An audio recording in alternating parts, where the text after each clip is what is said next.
trabajo en mi economía, el trabajo para economía, mi trabajo final, allá. Y voy a ver el boom económico del guano desde la visión clásica. La visión clásica que aplicada desde un autor individual junto con la visión y relacionando con otros aspectos de esa época clásica, de la escuela clásica de la economía. Y para ver el boom económico del guano desde esa perspectiva, analizarlo y explicarlo ya. De ahí como con Dávila, esto soy yo, pasamos al siguiente. Vamos. El boom económico del guano fue lo que básicamente pasó durante la época de la prosperidad falaz. Se dio en esa época durante los primeros gobiernos de Ramón Castilla, al segundo, donde se llegó a un momento de muy gran auge económico, donde ese auge económico permitió al país ingresar ingentes cantidades de dinero provenientes de la exportación, junto con la mucha inversión que sacó aparte de eso para modernizar los sistemas educativos, obviamente administrativos del Estado, modernizarlo, hacer tal así como hacer el primer censo nacional, así como otras muchas razones. Y después lo que veremos siguiente será desde una visión económica lo que fue y cómo afectó en tal cosa. El boom económico de Guano.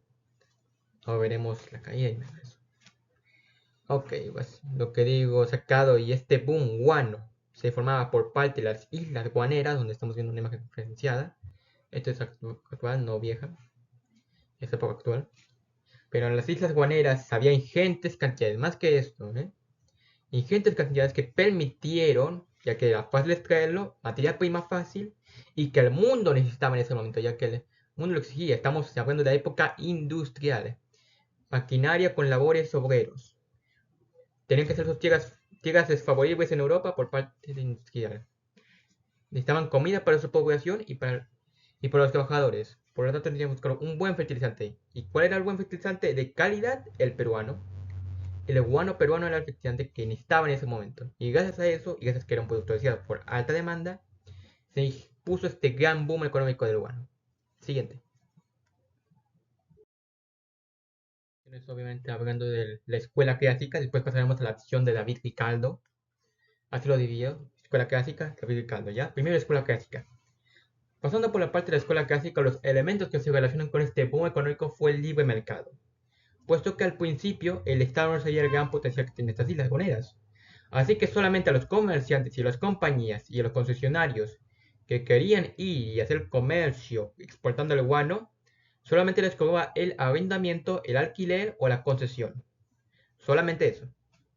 Era alrededor de un 5% y solamente se era eso. Por lo tanto, pues, con la visión del libre mercado, estaba invirtiendo poco en la economía de esas islas.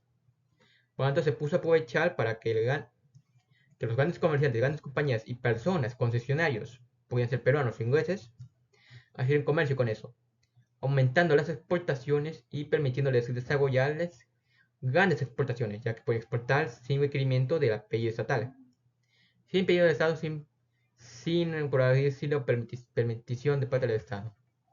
Exportaron en Inglaterra, exportaron en Europa, muchos los europeas, ganándose grandes ingentes, como serían unas 100.000 libras esterlinas, que para ese tiempo era un dineral, será concurrente como a $1.000.000, o 5, creo que serían $2.000.000, según el comercio, informe de comercio. Ahora pasaremos a la visión de David Ricardo. Y por parte de la visión de David Ricardo se hizo con su teoría, o dos teorías del valor trabajo, teoría del valor trabajo y teoría de las ventajas comparativas. Primero iremos con su teoría del valor trabajo. Su teoría del valor trabajo directamente se basa en que el trabajador principalmente está recibiendo lo que es requerido, o sea, lo que debería recibir, solamente recibe un salario de subsistencia. Y también de que se aprovecha de eso. El comercio también se aprovechaba de eso, ya que los que trabajaban en esas islas eran contratados por contratos injustos y principalmente eran extranjeros, normalmente chinos, por parte de Ramón Castilla durante ese tiempo, que permitió la migración china. Y mayoritariamente ellos solamente sobrevivían con un salario justo, un salario muy justo y contratos casi gozando la esclavitud. Solamente recibieron un salario para subsistir, así aprovechándose de su trabajo. Y también del valor de trabajo también su trabajo le agrega valor al guano. El trabajo de exportación y todo el sistema industrial, ya que ponen ahí grandes inversiones para aumentar el sistema exportador, invirtieron en esas islas, fue para exportar, aumentando su valor productivo y obviamente su valor competitivo en el mercado, ya que afuera el guano peruano era de gran conocimiento de que era un gran fertilizante y de enorme calidad. Ok, y su otra visión, ventajas competitivas, es de que cuando se terminó el Estado, que en un momento el Estado peruano dijo intervenir, y empezó ahora sí a él con mismo concesionar y también avengando con contratos más justos con los comerciantes y eso, esta teoría comparativa dice que el país se debe esforzar en lo que mejor sabe exportar y en lo que es más barato y de mejor. Mejor hacerlo y importar todo lo más. El Estado peruano y los comerciantes siguieron esta visión, exportando únicamente el guano, considerando que ahora el guano valía solamente.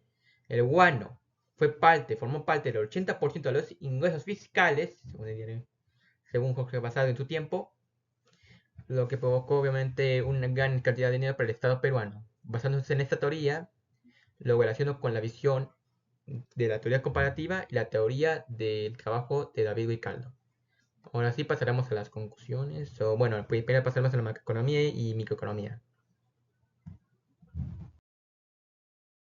Lo que vendría a ser el 80% de los ingresos fiscales del país, en su principio fue un 5%, fue aumentando hasta el 80%, y después en su máximo momento de exportación, ya que hubo exportando así, cuando se metió el Estado, y ayudó a los exportadores, la exportación llegó a un aumento de 1000%, según National Geographic, el informe National Geographic de 2023.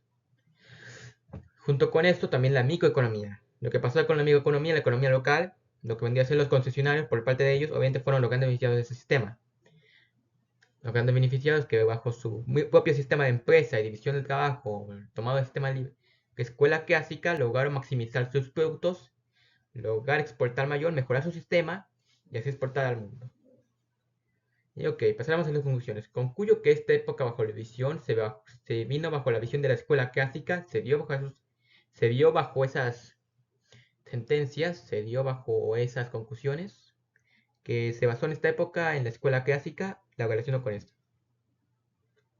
Y cada esto en este momento lo relaciono con la escuela clásica, se dio este momento, y así este fue el boom económico del guano.